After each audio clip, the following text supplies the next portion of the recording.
It's okay to feel that it's not okay, and you're doing just fine just by being there with your students.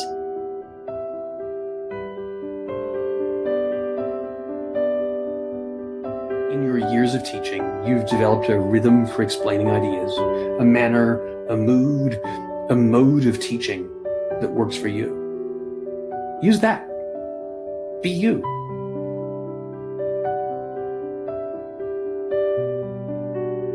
Ask myself to stop and ask myself what really matters right now. What matters most? Connecting with the people that I love.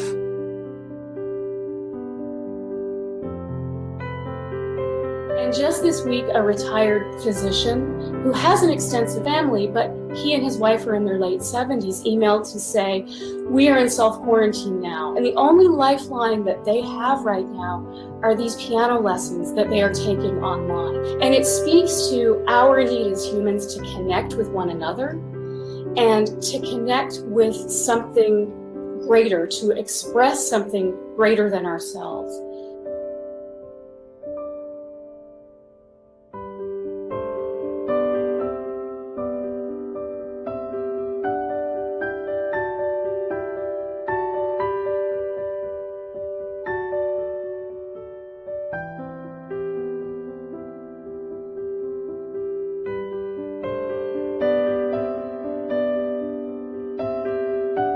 I thank you on behalf of the Francis Clark Center for having the courage and the strength as piano teachers to go forward in these very difficult times.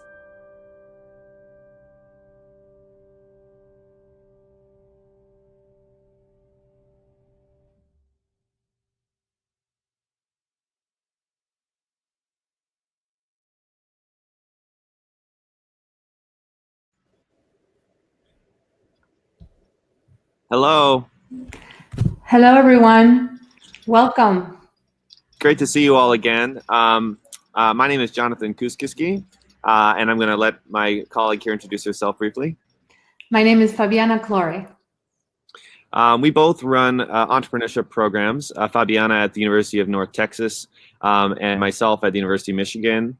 We're both pianists. And Fabiana, you should maybe also mention the other work that you do. Yeah, sure. I'll be happy to share my 1-minute elevator pitch. I'm a pianist and I'm a business coach for musicians. I achieved most of my career milestones by embracing all the different areas of my personal and professional life and designing a brand umbrella, which allowed me to create a unified sense of identity and generate new income opportunities. Some of these milestones include co-founding a multi-six-figure business, Superior Academy of Music in Miami, Florida, and becoming the founder and director of the University of North Texas Music Business and Entrepreneurship Program. Throughout all of these successes, I've also experienced how challenging it can be to balance artistic, professional, and personal pursuits while also raising children, being a wife, and taking care of my household. Because of what I've been through and the lessons I've learned along the way, I am now on a mission to empower women musicians to create new income without sacrificing their artistic dreams or family life. Through my signature blueprint, the Musician's Profit Umbrella, I help musicians clarify their vision and unite their strengths so that they can enjoy a financially empowered, artistically fulfilled, and family-centered life. Wonderful. It's a real pleasure to be co-hosting this session with you, Fabiana. This webinar, of course, is hosted by the Francis Clark Center and will be available for replay. So just remember that. And today we're following up on a webinar that we hosted, I guess, a few weeks ago. And this is sort of the 2.0 or the part 2 to that webinar, where we introduced some of the economic challenges that we might be facing and some strategies for overcoming them. Today we're going to talk about perceptual and practical barriers that you might face. Now, if you watch the first webinar, you'll see that we'll be sort of picking up where we left off. We're going to revisit some of those concepts and talk about perceptual and practical barriers as they apply. But if you didn't catch that webinar, don't worry. We've framed this and structured this talk today as a standalone webinar as well. We encourage all of you to use the chat as we go through the content today, and we will try to address the questions that you have as they relate to the content in real time. So first, we talked about some key points around professional growth and some of the challenges that we might, be facing in this particular time of uncertainty. And today we're going to talk about some key barriers that aspiring musicians might face in pursuing some of those new opportunities. First, we're going to introduce the perceptual barriers, and then we're going to talk about some practical tools for making progress. So the first barrier, the first issue is imagining opportunities for growth. How to do that and how to overcome barriers related to imagining opportunities for growth, which is tied to managing economic disruption, which we spoke about last time. The second issue we'll talk about today is unpacking the why behind your work, which is tied to the strategy of building your brand umbrella that we spoke about last time and that Fabiana sort of reintroduced as one of her specialty areas of expertise. So let's jump right in. First, we want to talk about this perceptual mindset issue of how to imagine opportunities for growth. What if that sounds impossible for us right now? It might seem like you have ideas of projects that you want to initiate. Maybe you've even been working on some projects, but that doesn't mean that it can't seem challenging or infeasible to get over the hump of starting to actually implement them. So in order to tackle these, I'm going to turn it over to Fabiana to talk about some of the underlying issues, the underlying barriers that might be holding us back, even as we start to imagine opportunities for growth. Thank you, Jonathan. That was very helpful.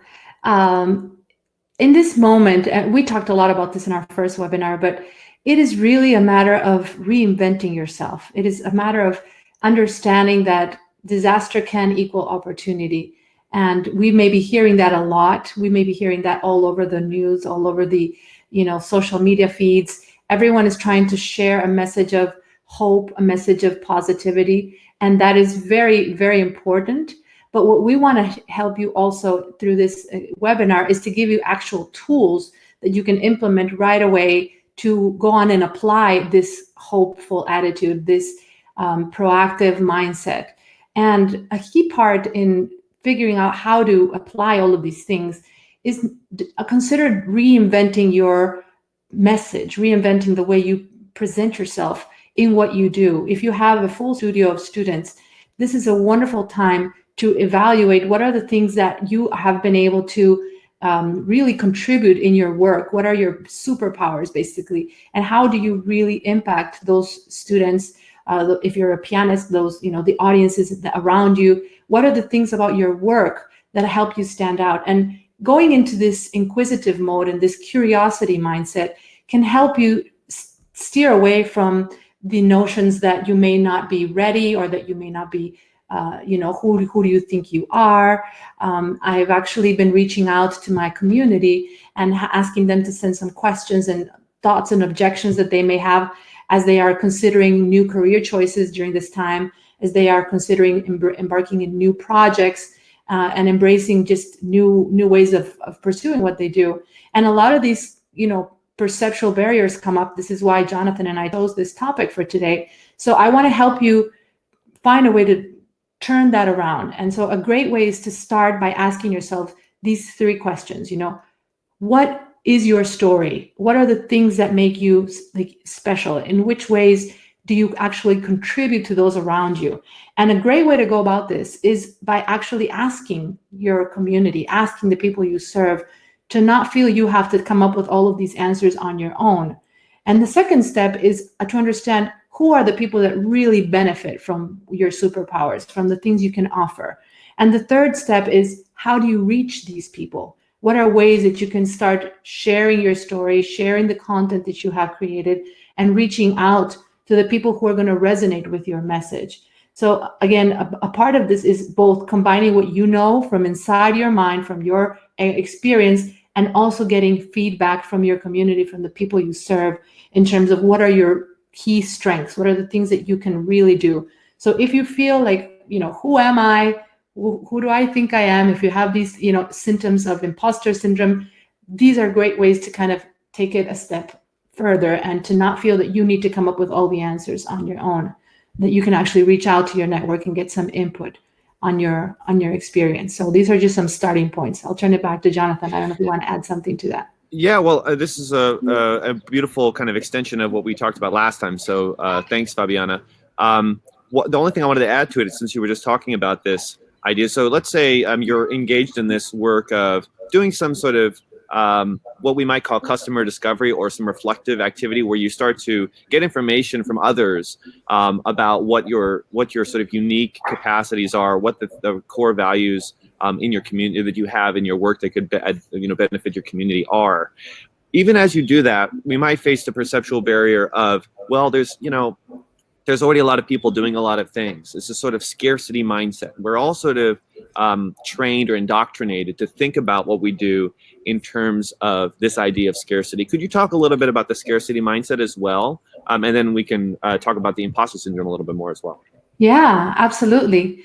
Well, we are in an industry that is, historically been having a narrative that there are too many of us and not enough traditional opportunities for, let's say, traditional career paths, right? Teaching at universities and being employed in, large arts organizations like symphony orchestras, opera companies, you name it. And in a way, that has become a very common narrative that there aren't enough jobs for musicians. There are way too many musicians graduating every year with great degrees, but there is just no way for them to find a full-time employment opportunity with benefits and all of that. And so unfortunately, that has somehow permeated into the notion that there's this scarcity in our industry and that there aren't enough opportunities and that it's just difficult to stand out. And so if you use this moment now to reframe that concept and explore, first of all, acknowledge the fact that the traditional job opportunities, yes, it is true that they are, few and far between. That is not a lie. It is a fact that path is very, the probabilities of musicians graduating from a university with a degree in music and going straight into a full-time employment are very, very minimal. And so understanding that reality as kind of the base point, but taking that to the next step to say, how can you create your own opportunities? How can you create your own income streams? What are ways? And as musicians, historically, we have been doing this for millennia. Like, this is how musicians have always been, pursuing their different avenues in their careers. In fact, the earliest definition of an entrepreneur from the Oxford English Dictionary in 1897 defined an entrepreneur as one who puts musical performances together. In fact, that was the earliest definition of an entrepreneur. So musicians have historically been connected with self-initiation, with designing and creating their own opportunities for performing, for recruiting, for fundraising, for organizing. So understanding that you are able to create what you need instead of thinking that there aren't enough opportunities that need to be given to you, switching that narrative from a place of scarcity to a place of abundance can, first of all, be incredibly empowering. We're talking a lot about mindset today.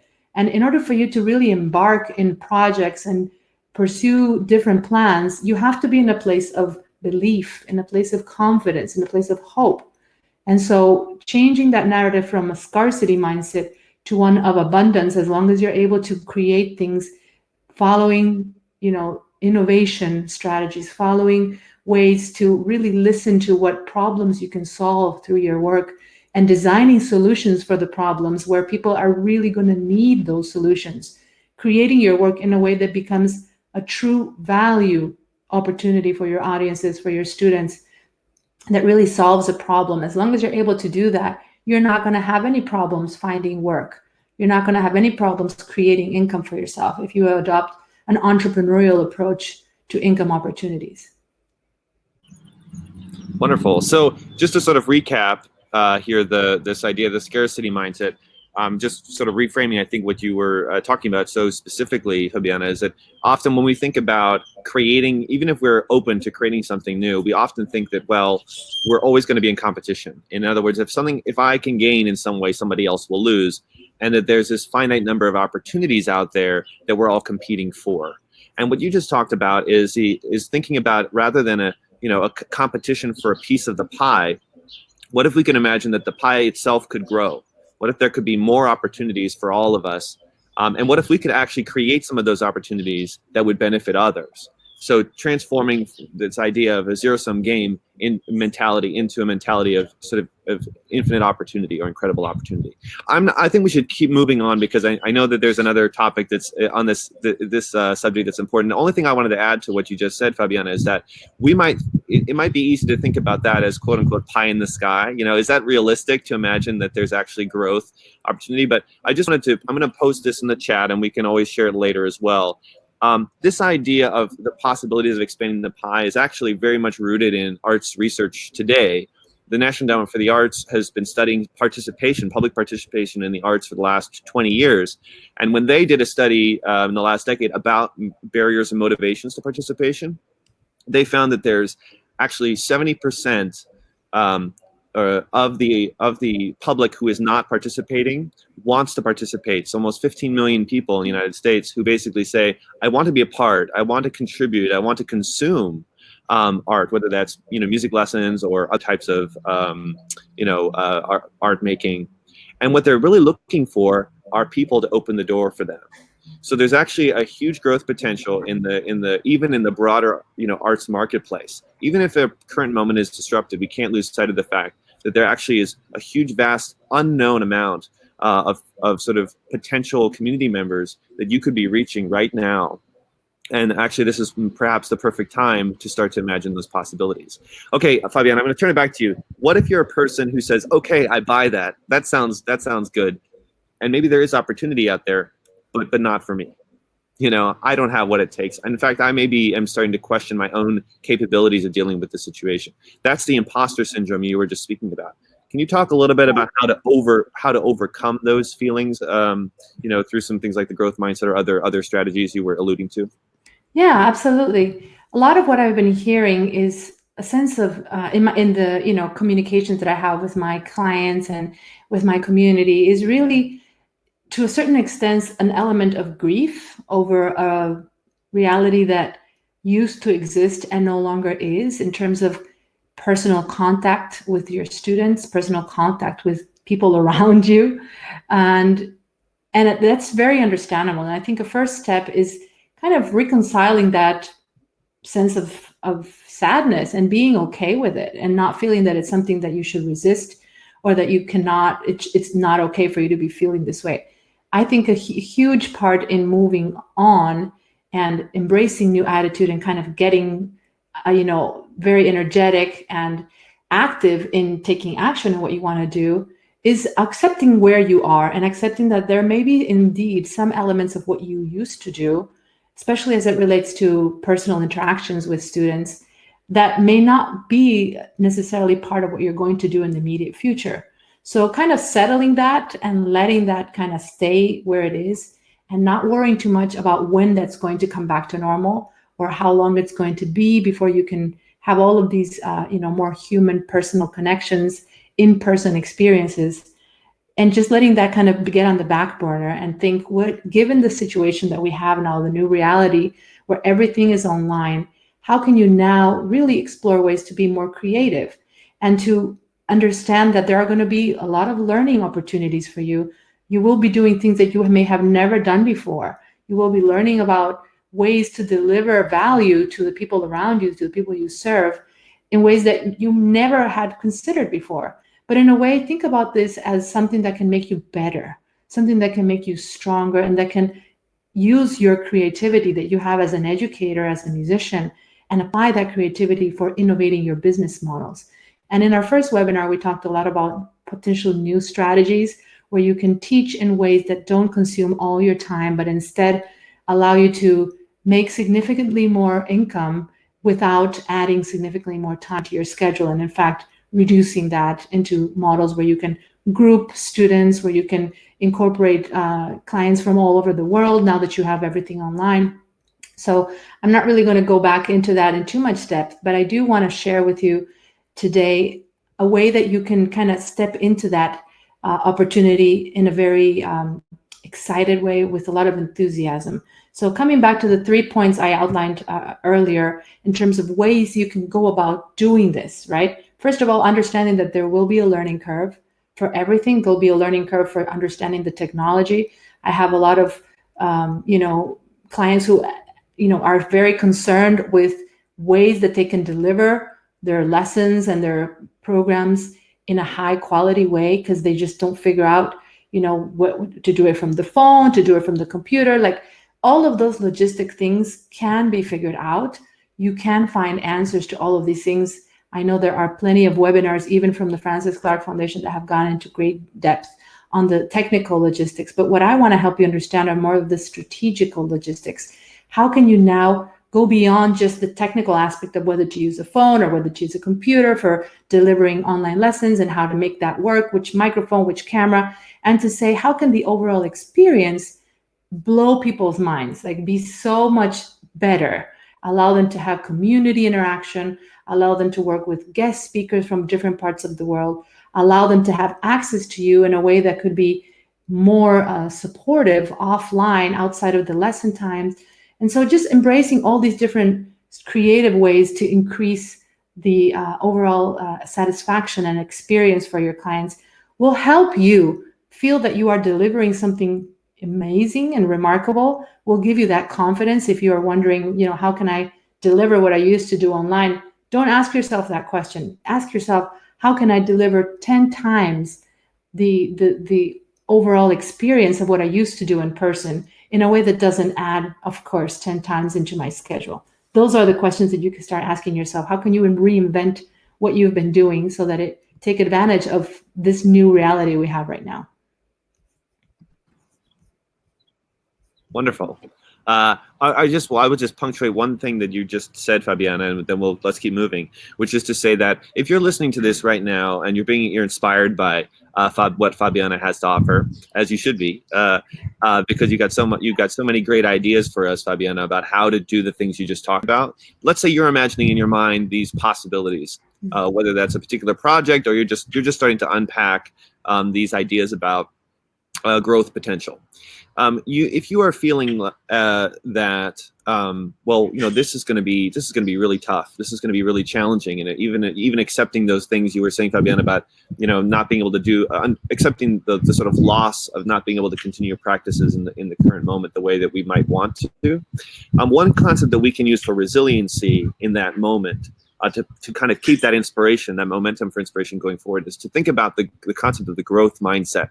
Many of you may be familiar with the growth mindset, so just bear with me. I'm only going to introduce it and share a link that you could use to further your own study about it. Basically, the growth mindset is a psychological concept that frames failure as a necessary part of learning.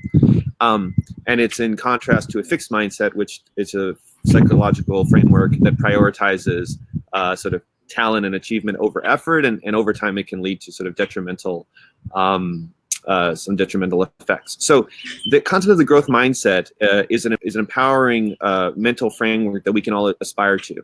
And the reason I don't need to introduce it much further is because it's actually fundamental to the pursuit of music making and music teaching. Think about all of the time you spend in the practice room towards learning a piece of music. It's riddled with small failures, right? And we understand that we can't learn that piece in 20 minutes. We need to devote time, and we teach our students to do this too, basically to kind of push through the micro failures to achieve a larger success. We can transfer that skill, that kind of perseverance that we've cultivated through this growth mindset we've developed, into any project that we take on. Oh, you want to say hi? This is my son Oliver. He's saying hi to everybody. You can say hi. Hi. Okay, can you go to see mom? Yes, mom. Okay. Right? And children actually are very good at this, right? They're fearless. They're not afraid to fail. Well, as music teachers, we're surely poised to do the same thing when we take on new projects. So it's not a simple thing to just switch your mind from one mindset to another, but I want you to all think about how you're already adaptive and resilient in the face of these kinds of failures. And just remember that when you're taking on a new project, it's not going to be a quick win. We often look for quick wins in these other scenarios when we want to launch a new project. We have to find small-scale iterations that help us test out the idea over time. And I know Fabiana is going to talk a little bit more about that. So Fabiana, I just want to turn it back over to you to talk about some more about these issues as you were just introducing them, and give us some more detail. I'm going to just post a link where you can learn more about the growth mindset concept, which has been researched by a Harvard professor, Carol Dweck. Thank you, Jonathan. That's very helpful. And I wanted to add to that the concept of what you need to do to actually implement these new career opportunities, design new income streams, and how you can take action right now after you watch this webinar and go on and start applying all of these concepts. A significant part of what you will need to do to get yourself out there in the world is build your visibility, create a way for people to understand what you stand for, what you believe in, what are your values, what are your passions, and what is the mission that you have set out for yourself and for the work that you do in the world. And many times it's our own fear of rejection that hinders this very important step. We feel concerned about what people may say, what people may think, and these things, cause us to not take the necessary action in building this visibility that is necessary in order for people to understand what you work and to be able to work with you, collaborate you, hire you, whatever you want. And so in order for you to kind of start creating this visibility for yourself and for your business, again, coming back to those 3 steps, you have to identify what is your strength, what are the things that you really are good at, and how you help other people through these skills, right? And these don't have to be things that you may want to be in the future, but it's actually more of a reflective process where you look at things you've achieved in the past, you look at your past experiences, you look at the obstacles you've had to overcome and what you've learned from those, and you start creating an inventory of the assets and the skills that you have. Then the next step is to create a story. Many times we forget how important it is for people to understand why you do what you do versus what you do.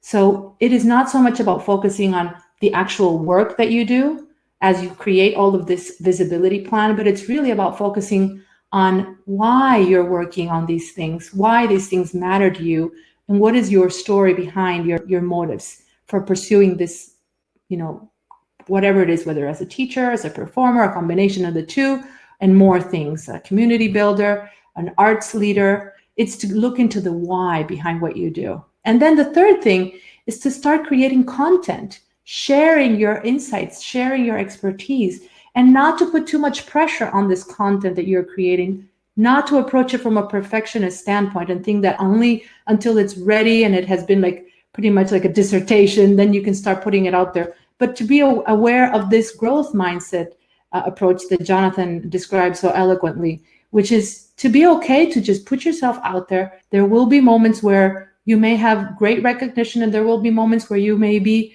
have rejection even, and to understand that no matter what, by doing this, at least you won't be ignored. You will always have some sort of a response, and to embrace that as a very important part of this journey, to let go of any concerns for what people may think, what people may say, and to be willing to embrace both the praise that you will receive, the support you're going to gain, as well as perhaps the resistance and the rejection that you may face.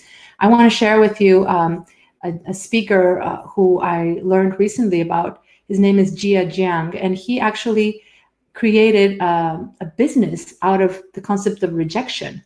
He created the rejection theory, which is how to be okay with putting yourself out there and what you can learn from being willing to be rejected.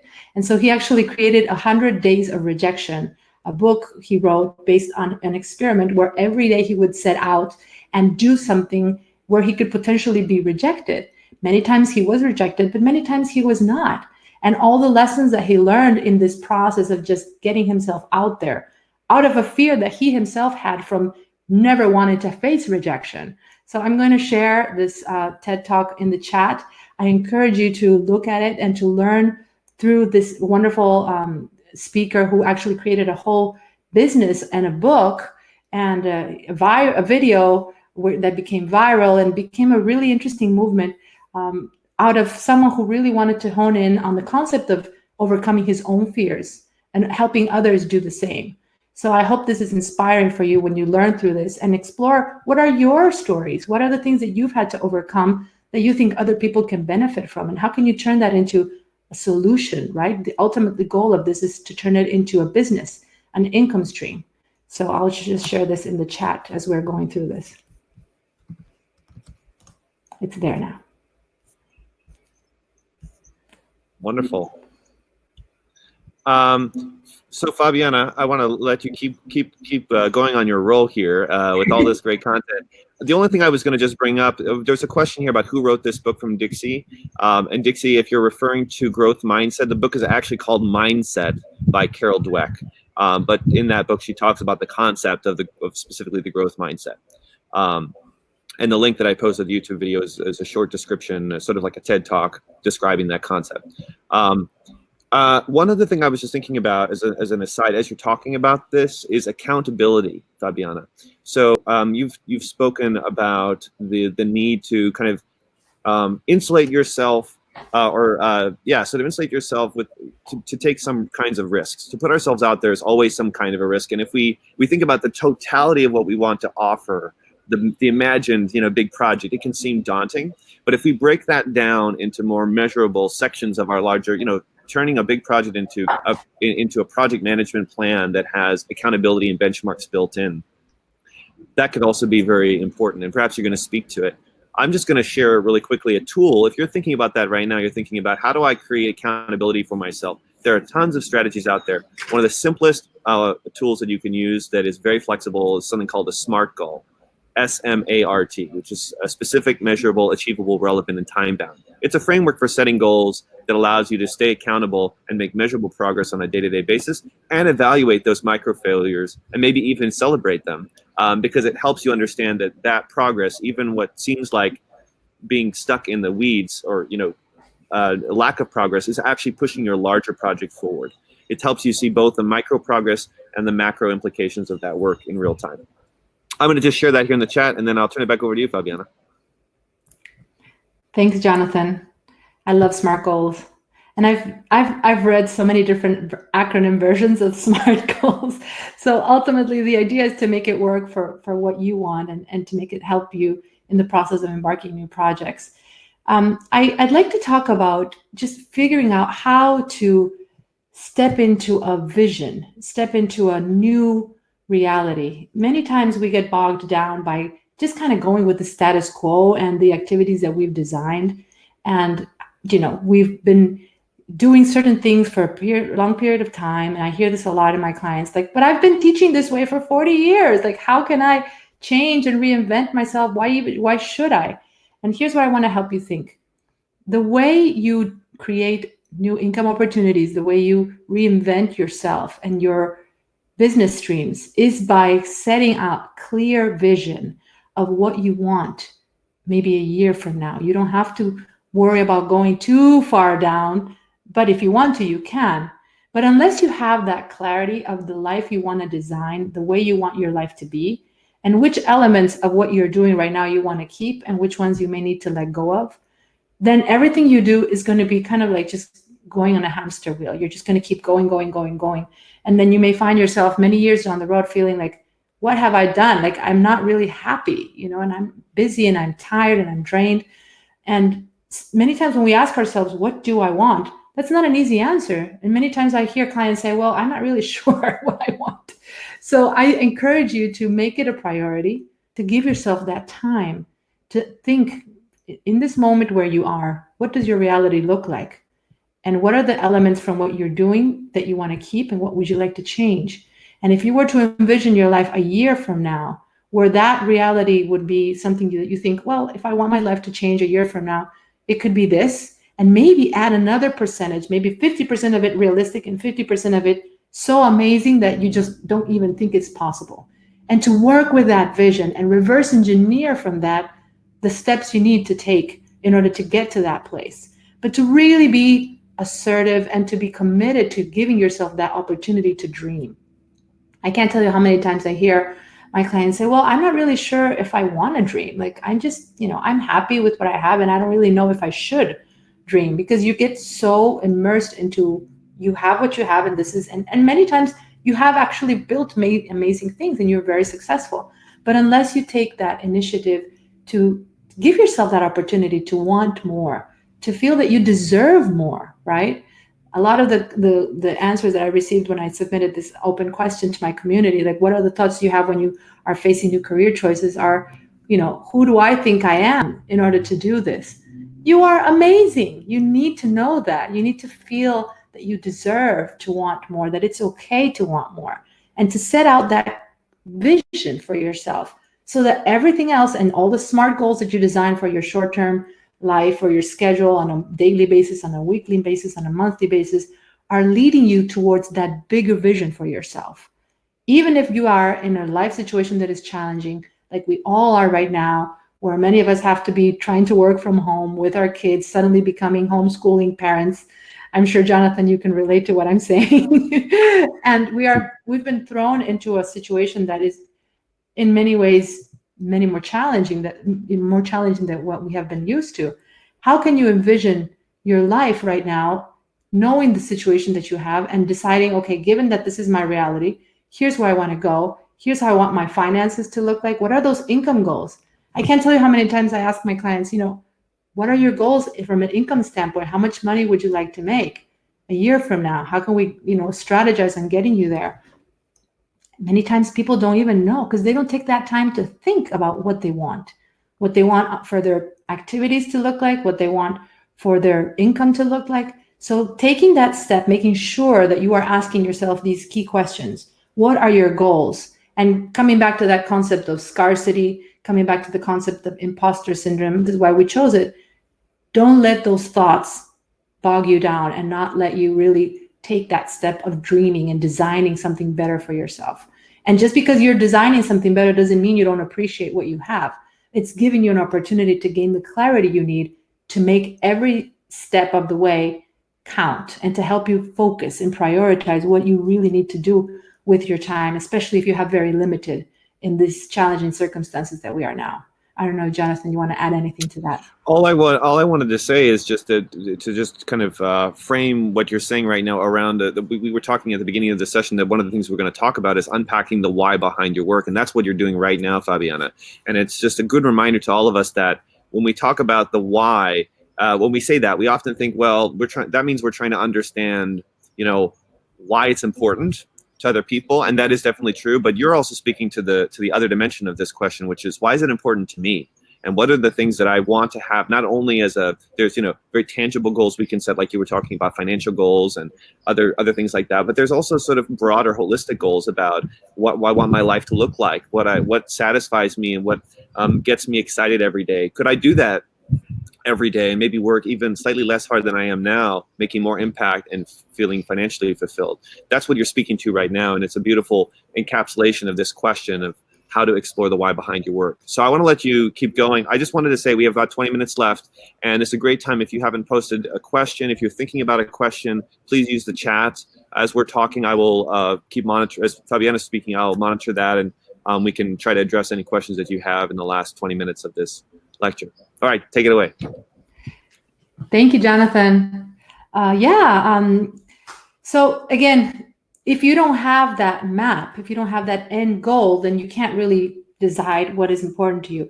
The other thing I want to help you realize is that when you are setting your schedule, when you are planning what you want to do, it's really easy to just meet other people's needs. When you look at your email inbox, for example, people are always asking things from you, asking information, wanting answers. And it's really easy to just get carried away by other people's needs and demands of information, of assistance, of support. And many times it's that just kind spiritedness that we have as artists, our willingness to always be coming from a place of service. Those are the things that can be a bit of a double-edged sword if you don't learn how to set boundaries, how to create the space for your priorities, and how to be in a place of creating versus consuming. When you wake up in the morning, you're looking at the news, you're looking at social media, you're looking at all these things. It can clutter your mind. It can clutter the way you take your day forward. If you instead think, I need to create before I consume. I need to create a plan for my day. I need to create my priorities. I need to decide what I'm going to do. And you let everything else come in and kind of supplement that based on your plan for the day and your goals, then that's going to allow you to feel in control of your time. A lot of what I hear is this sense of just powerlessness. People feel like they don't control their time. They can't control their life. They can't control their projects. They can't control their income. And a lot of that has to do with the way our society is being kind of living, especially now where we're so connected to technology, listening to everything. Where just to do our work, inevitably we have to come to the computer, get on Zoom, start conversations, start interactions with people. And it's so tempting to just get into this mode of consuming information rather than creating your life and creating your goals. So I encourage you to think about this as a key step in allowing you to get out of that mindset of scarcity, that out of mindset of just, helplessness and in a way victimism somehow, where you're feeling that life is just kind of carrying you forward. But instead think, how can I create a plan, create something for my week, and find not only time management skills, but really mindset skills that help you feel that ultimately, as Jonathan mentioned, the element of accountability can also be very important. Do you have a support system around you? Do you have people that are helping you take these next steps along the way? Are you able to delegate things that don't need your full attention?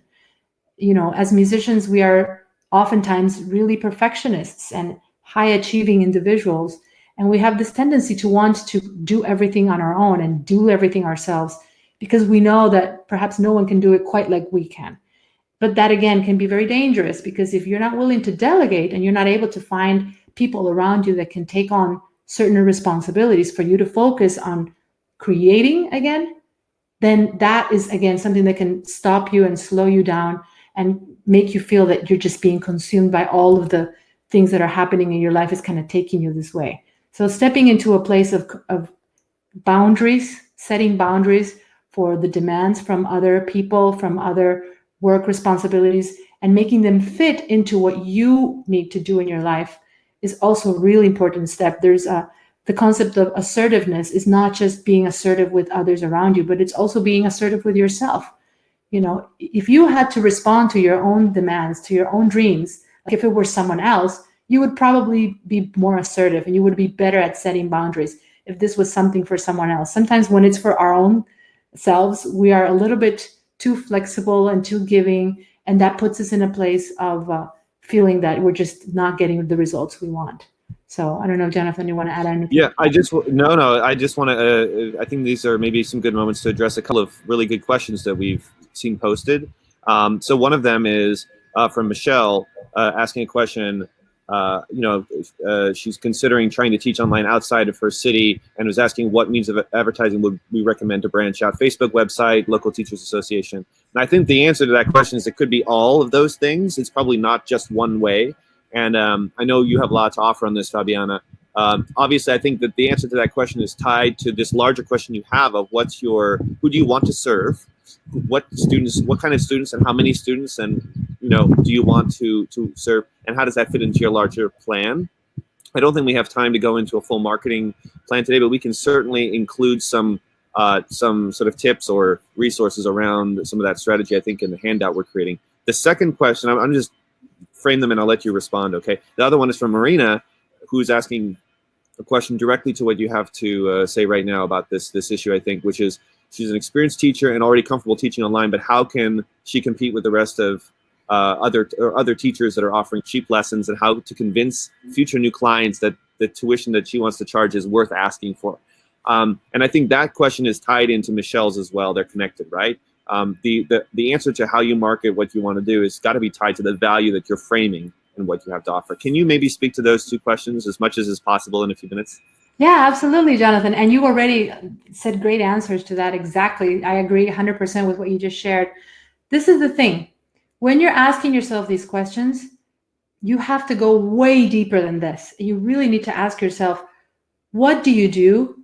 Who do you do it for? And what do they gain? Those three are the most fundamental questions that you need to ask yourself before you wonder how you can connect with others, whether you use social media, websites, NTNA. Those are simply channels. Those are tools that you can employ once you've understood and identified these fundamental questions that need to be answered first. So how do you, again, what I referred to several times throughout this hour is basically identifying your strategies to basically brand yourself. This is why I'm so passionate about the concept of a brand umbrella, which is how do you connect the different elements of who you are and create a story about you, create a clear message about what you stand for, what makes you unique, what makes you special, what value do you bring to the people you serve. Clarifying that is the first step. What is your, what we refer to as value proposition, right? Then the next step is, what is your story? What is the why behind what you do? Why are you interested in teaching students? Which type of students are you mostly, empowering? And what do you do for these students? And why are you interested in helping them solve this particular problem? What is it about the way you teach that makes you do things in a certain way? What is the story behind what you do? What is the why behind what you do? And then the third step is to start becoming visible, start creating content, letting the world know about what you do, whether you create blog posts, whether you create videos, whether you start, connecting with people in the different online communities you're involved with. It's about stepping into a place of ownership of your visibility and being okay with getting yourself out there. And this doesn't mean you have to expose all your personal life or anything like that. Not at all. It's all about deciding what is it about you that you want the world to know, and how can you connect with those who are going to resonate with your message in the most effective way? Who are the people that are going to benefit from what you have to offer? And how can you start creating content that is going to allow you to become visible in their eyes? And so understanding these three concepts, identifying what your strengths are, what are the things that you have to offer, then creating a compelling story around that so that people understand not just what you do, but why you do it. And then the third step is becoming visible, creating the content so that people can learn about what you believe in, what you stand for. Those are three key steps that you want to start asking yourself in terms of how to kind of start building your studios and growing student bases in other places of the world, basically. The other question about the investment and how to get future clients to pay you at a price point that may be significantly higher than what is out there. The way to answer that question is, how can you create a unique solution for a specific group of clients, specific types of students? Are there any additional skills and things that you can add into your teaching program that is currently not being addressed right now? How can you go beyond teaching piano to help students gain certain skills and solve problems? Do you have a specialty perhaps with students with disabilities? Do you have a specialty working with students who are at an intermediate level and maybe facing certain challenges in this particular time in their lives? Do you want to enforce a particular skill in, aspiring college students that may be needing to develop through music, but something that is really going to solve a problem that parents may be really worried about and concerned? My child, my teenager is about to enter this new stage in their life, and they have still to gain very important skills that I haven't seen him or her develop. Are you able to solve a problem for a group of people that could be like your niche superpower? If the answer is yes, then you will not have any problems charging what you need, because you are being a necessity. You are positioning yourself as someone who is solving a problem for a specific group of people. Remember, it's not about what you like doing only. It's about what you like to do, what you're good at, with what people actually need. So if you approach it from that perspective, you won't have any problems getting people to pay you, because you are positioning yourself as a true value opportunity for your clients. So I hope that helps. Yeah. Can I just jump in here? I wanted to just say, as you were speaking to all this, Fabiana, I was thinking that it might be helpful. Now, Fabiana, you have your own methodology around this, which is perfectly tailored towards our community. There are some other, if you're searching online going, okay, how do I find tools for this? You're going to find lots of things that may be relatively inaccessible in terms of the language and nomenclature. I just posted an article that's relatively accessible that talks about this framing of the value proposition in a kind of simple way. So I just posted it here to give context if you're looking for some quick information afterwards, although I'd encourage you to stay in touch with Fabiana for more tailored information. The other thing I was just going to say, there was a question here from two questions that I think we could jump in on and address. One is from Lois saying, so, if you're, are we saying that if I as a teacher like to create music with my students, I should seek clients that are wanting to do what I enjoy? And I would just say that it's a little bit more complex than that, right? It's got to be a mixture. I think what you're saying, Fabiana, which is really rooted in entrepreneurial theory, is that our superpower, super strength, our capacity to communicate the total value of our offerings as a teacher is about finding an offering that is rooted in something we love to do, but also leverages some of our kind of core strengths and solves a community need. So it has to be kind of at the center of those three things from a general entrepreneurial standpoint, in order to kind of find that super special offering that Fabiana is talking about, that can allow you to charge, a fair amount. And I think that goes to Debbie's question, which is what might one go about changing the habit of consuming?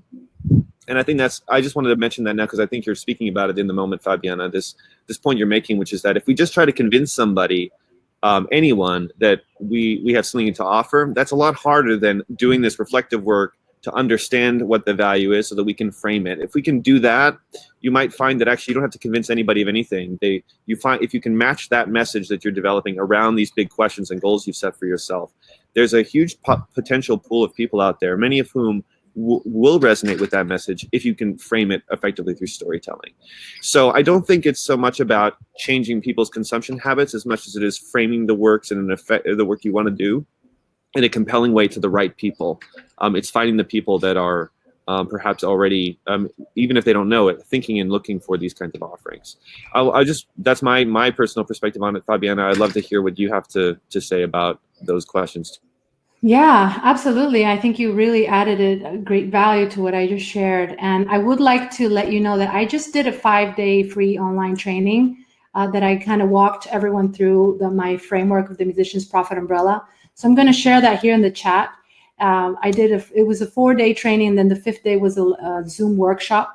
So I'm sharing those links in the chat. If anyone wants to watch them, they're still available on my Facebook page. I just shared the links there. So you could watch those and gain much more of a step-by-step process on kind of building your own Musician's Profit Umbrella and designing this whole reinvention process. So I invite you to watch those while they're still online. And I really think it's really a matter of feeling that as long as you solve a problem, as Jonathan said, you will find people who are willing to pay for it. And as long as you find the confidence in yourself and you feel that you are able to really deliver a unique transformation in what you do, then you won't have any problems asking for what you need. And you won't even compare it with what's out there, because it's really going to be a very personalized opportunity for your clients to gain benefits from what you have to offer. And if anyone compares them, then it's about stepping into this place of assertiveness, of confidence, and understanding the value of what you have to offer. If you don't feel that what you have to offer is relevant or valuable enough, then that means you need to do more research and look and reflect and question and just think about your story. What are the things you've had to overcome? Because the way you can step into a place of charging properly for your prices is when you truly believe that what you can offer is going to help people. And if you don't believe it at some point, if you're finding that you're not really sure and you're just like, well, but how is it different? That's not a place to be in before setting a price, because then people will sense that insecurity and will not feel inclined to support you, to partner with you, to buy from you. So this is why this whole mindset topic that we are covering today is key before you go on and decide which way you're going to market, how you're going to design your product. In fact, the first day of my training is all about that. It's kind of laying out the foundations that you need to have from an internal standpoint in order to be able to create this output of opportunities and transformation for your clients and your audiences. Wonderful. I just want to see, we have 5 minutes left, so we do have time to answer if there's another question. Again, highly recommend checking out those videos from the Fabiana just shared. If you are also looking very specifically for this question of how do I understand for whom this problem exists, there are some simple tools you can also adapt depending on where you are in your process, based on this concept of empathy mapping, which allows you to basically imagine this ideal example of a person for whom this problem you're imagining might exist for, and helps you then map out sort of a persona, a fictional persona that allows you then to start looking for real people who reflect it, and it can be a useful tool too. So And I think it's important that, as Fabiana has said, it's not one size fits all. We have some core principles, I think, Fabiana, that we can all benefit from, you've shared, but you've also mentioned the importance of starting with your personal goals and adapting these tools to meet the needs of your not only what you think your community needs, but what you want in your life. Yeah, absolutely. And I think, Jonathan, you've really nailed it with the way you frame everything, and especially understanding that it's okay to feel insecure. We've referred to all of these imposter syndromes, scarcity mindset syndromes, all of these things. It's okay if you feel them. Again, coming from a place of acceptance, of forgiveness, even, to love yourself, to love the way you feel, to love the way you are worried, to understand that those are normal ways that we are all experiencing in this time, especially now, to be okay with that, to be okay with the challenges that you have, with the struggles, with the insecurities, with the fears, and to take that from a place of acceptance, even from a place of forgiveness. Forgive yourself for feeling afraid. Forgive yourself for feeling that you may not have what it takes. Forgive yourself for feeling that there may not be enough opportunities. And then once you make peace with that, be ready to move on. Be ready to now use these wonderful resources that are around you. In a way, you are more supported than ever before through all of these initiatives that are being shared by people in our entire community to support you and embrace those resources, take advantage of them, but also don't feel that you have to do it alone. Create a support system for yourself. Find people in your network that can be your accountability partners. Find mentors that can support you and guide you. Reach out for help. Building a business, reinventing your business is not that different from having a kid. It takes a village. I'm sure you would agree, Jonathan. So seek that support system. Don't feel that you have to go through this alone. We are already very isolated as it is because of these circumstances that we're in. Don't feel that this journey of creating your business or reinventing your life needs to be a lonely process too. Don't let that happen. Reach out for support. Get people around you who love you, who support you, and also people who challenge you to help you make better decisions and stay accountable to yourself. We need people around you, around ourselves. Beautifully said. And I think it's a perfect time to mention that this is also this larger community that's being fostered through these webinars can be a broader, sort of expanded community. Obviously, we don't know everybody who's on the call here today, and you probably don't know everybody that's on the call. But it's important to remember that we're all going through this right now together. That even in our own personal circumstances, we are sharing some common threads through it, which is this need to connect with others and the need to find resources that can help us feel supported in a time when it's not naturally very easy to do so. So I think, Fabiana, you've laid out a beautiful framework here to help us all cope with these situations and to think aspirationally about the future. So thank you. Thank you, Jonathan. It's always a pleasure. It's always a pleasure to dialogue with you and co-host these webinars together. Likewise. I just want to thank you the are Francis. Amazing at everything, and I love how you frame everything. Well, you make it easy, and I also want to say that the Francis Clark Center, we want to thank them for hosting these webinars. There will be a replay available if you came in late and missed any of the content. That will be available, and we are working on a handout, a sheet of resources based on both the first webinar we hosted in April and this one that we'll be sharing soon that will be available as well. Thank you, everyone. Thank you to the Francis Clark Foundation, and it's been a pleasure joining everyone and seeing so many wonderful comments. Thank you, everyone, for joining from all around the world. And thanks, Jonathan. It's such a pleasure co-hosting with you. You too, Fabiana. All right. Great to see you all. Take care.